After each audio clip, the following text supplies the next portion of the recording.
Hola, qué alegría saludarlos. Soy Briana, estudiante de la Escuela Normal Superior de Corozal.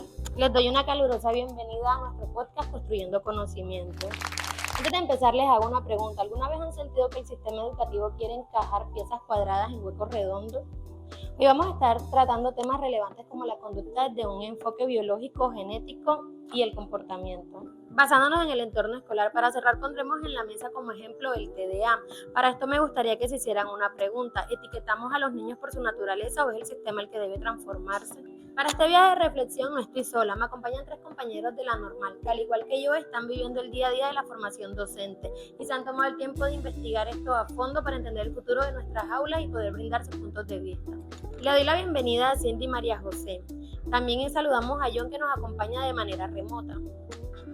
Me alegra tenerlos acá. ¿Cómo se encuentran el día de hoy, muchachos? Muy bien, gracias a Dios. Excelente, Briana, gracias a Dios.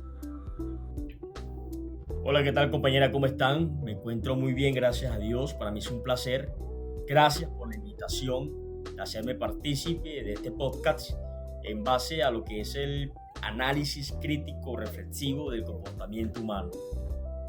Me alegra mucho. Muy bien, compañeros. Iniciaremos preguntando qué es la conducta humana para ustedes. Bueno, Briana, son respuestas que un individuo manifiesta ante los estímulos de un entorno o de su propio mundo interno. Básicamente es todo lo que hacemos, pensamos, sentimos en relación con lo que nos rodea.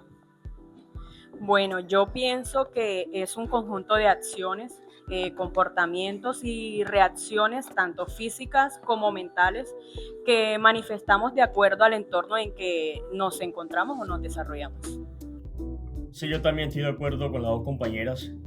Considero que la conducta es un reflejo de lo que aprendemos y por lo tanto todo lo que vivimos a lo largo de nuestra vida nos va moldeando como personas.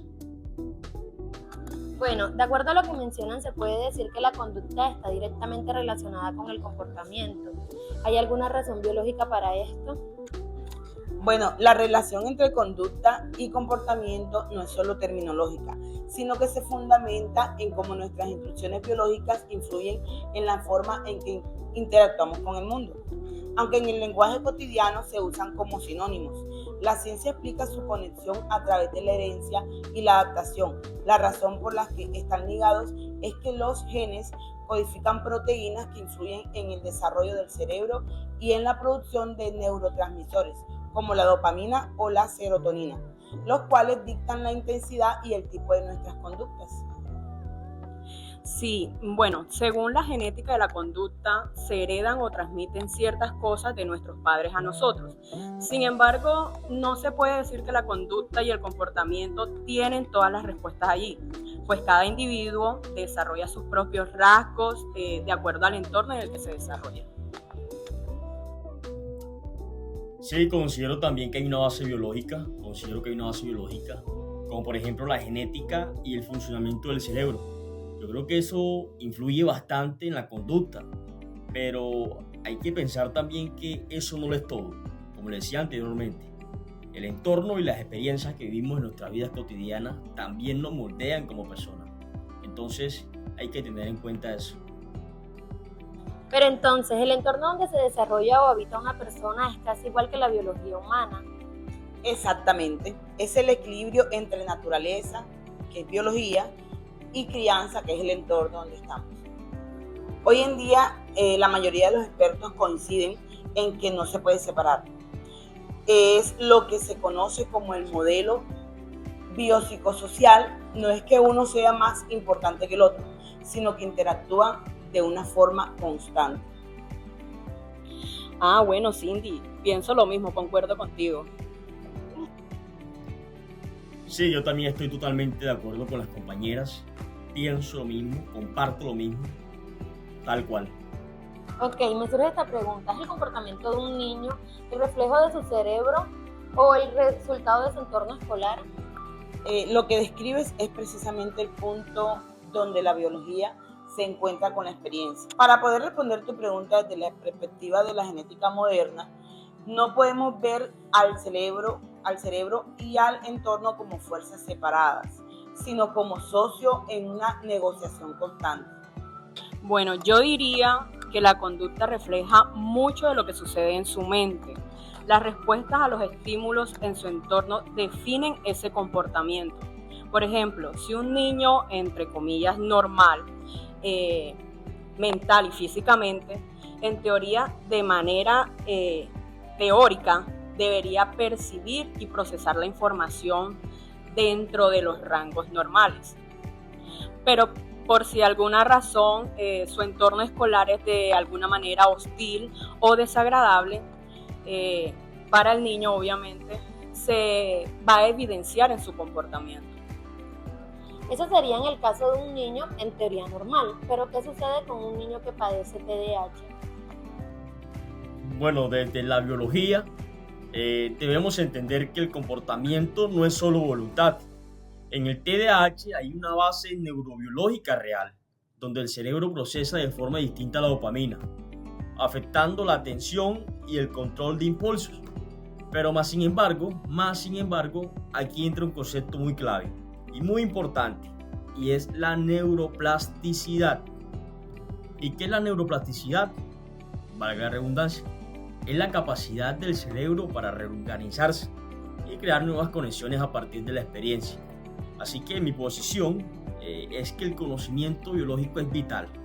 Si entendemos que el cerebro no es algo rígido, sino que se moldea con el aprendizaje. Bueno, si hablamos de neuroplasticidad, podríamos decir entonces que el cerebro de un niño con TDAH no es un sistema defectuoso, sino un sistema que simplemente necesita un estímulo diferente para conectarse. Eso es correcto, compañera. Eso es una forma excelente de verlo, ¿sabías? Yo creo que la neuroplasticidad nos demuestra que el cerebro es un órgano dinámico, no estático. Y bajo esta luz, pues dejamos de ver el TDAH como un destino y empezamos a verlo como una oportunidad de desarrollo. Por eso la biología nos da el equipo inicial, pero la plasticidad cerebral nos permite evolucionar. Por eso hay una pregunta que abarca mucho este tema, y es cómo influye el entorno escolar y social en esta evolución. No sé si la compañera pues, nos puede decir, yo creo que tiene bastante conocimiento en esa área. Bueno, John, es muy interesante tu pregunta, ya que si el cerebro es plástico, entonces la escuela tiene una responsabilidad enorme, pero ojo, el reto no es que el niño encaje en la escuela, sino que la escuela se transforme en un entorno capaz de nutrir esa neuroplasticidad de la que estamos hablando. Cindy, desde tu perspectiva de la socialización, ¿crees que el problema es la falta de atención del niño o la falta de atención de las escuelas hacia las necesidades de sus estudiantes? Más que una falta de atención del niño, lo que vemos es una falta de sintonía de la escuela con la diversidad biológica. De hecho, mi posición es que muchas veces lo que llamamos mal comportamiento es una respuesta de un cerebro biológicamente activo a un entorno demasiado rígido.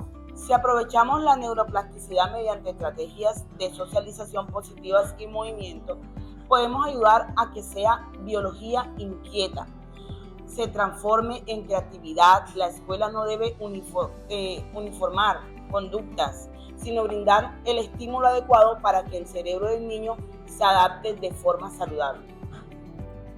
Bueno, escuchando a mis compañeros, llego a una conclusión muy crítica. Yo creo que el comportamiento humano es el resultado de una conversación entre nuestros genes y nuestro entorno. Por eso, ante lo mencionado de la neuroplasticidad, podríamos decir entonces que el cerebro de estos niños no es defectuoso. El cerebro de estos niños no es defectuoso y no lo clasifiquemos así, sino que simplemente tiene una forma distinta de aprender. Por eso es muy importante. Exactamente. Es una diversidad de funcionamiento, no una incapacidad. Muchas gracias, John y Mari. Ahora, Cindy, me gustaría que me des tu opinión acerca de la pregunta inicial. ¿No será que estamos intentando meter una pieza redonda en un agujero cuadrado y por eso es que lo llamamos trastorno? Así es, Briana. El conflicto surge cuando la norma social es más rígida que la naturaleza humana. Así nuestra postura como grupo es muy clara. El objetivo no debe ser medicar al niño para que encaje en el aula, sino transformar el aula y crear entornos en el que respeten la singularidad de cada proceso de aprendizaje. Así el niño podrá florecer. En estos casos la solución es clínica, no pedagógica. Bueno, mi punto de vista es que no busquemos niños normales. Busquemos escuelas que entiendan la vida. Y es que la neuroplasticidad es el puente entre estos ambos factores. Es la prueba de que un entorno escolar empático puede cambiar físicamente la forma de que un niño con TDAH gestiona sus impulsos. Esto nos lleva a concluir básicamente que como futuros docentes, nuestras posturas es que no podemos curar el TDAH solo con medicina ni con reglas. Pero yo creo que existen más factores. Creo que la compañera tiene algo que decirles. Entonces necesitamos una pedagogía que entienda la naturaleza humana, flexible, diversa y en constante cambio. Bueno, una vez más, quiero de pronto enfocarme en esto. No busquemos niños normales, como lo mencionó John hace un momento.